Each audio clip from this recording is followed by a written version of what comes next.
اعوذ باللہ من الشیطان الرجیم، بسم اللہ الرحمن الرحیم۔ ماہ شعبان کے اعمال مشترکہ میں چند امور ہیں۔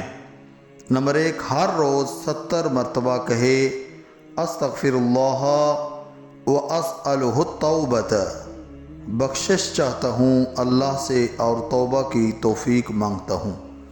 نمبر 2، ہر روز 70 مرتبہ کہے استغفر اللہ الذی لا الہ الا هو الرحمن الرحیم الحی القیوم واتوب الیہ۔ اس ماہ کا بہترین عمل استغفار ہے اور اس مہینے میں 70 مرتبہ استغفار کرنا گویا دوسرے مہینوں میں 70 مرتبہ استغفار کرنے کے برابر ہے۔ نمبر 3، صدقہ کرے اگرچہ وہ نصف خورمہ ہی کیوں نہ ہو، اس سے خدا اس کے جسم پر جہنم کی آگ کو حرام کر دے گا۔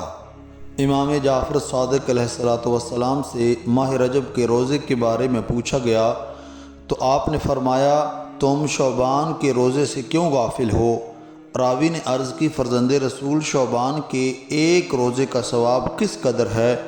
فرمایا قسم بخدا کہ اس کا اجر و ثواب بہشت ہے۔ اس نے عرض کی اے فرزند رسول اس ماہ کا بہترین عمل کیا ہے؟ فرمایا کہ صدقہ اور استغفار۔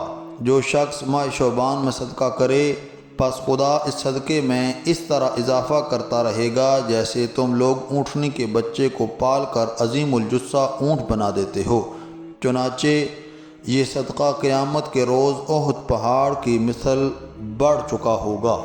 نمبر 4، پورے ماہ شعبان میں 1000 مرتبہ کہے لا الہ الا اللہ ولا نعبد الا ایاہ مخلصین لہ الدین ولو کرہ المشرکون۔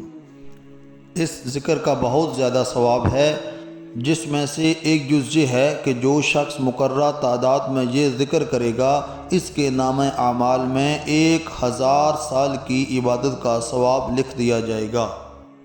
نمبر 5، شعبان کی ہر جمعرات کو 2 رکعت نماز پڑھے کہ ہر رکعت میں سورہ الحمد کے بعد 100 مرتبہ سورہ توحید پڑھے اور نماز کے بعد 100 مرتبہ درود شریف پڑھے تاکہ خدا دین و دنیا میں اس کی ہر نیک حاجت کو پورا فرمائے۔ نمبر 6، ماہ شعبان میں درود شریف کثرت سے پڑھے۔ دعا ہے خالق کائنات کی بارگاہ میں خداوند کریم ہم سب کو شعبان المعظم کے تمام اعمال کرنے کی توفیق عطا فرمائے۔ والسلام علیکم ورحمۃ اللہ وبرکاتہ۔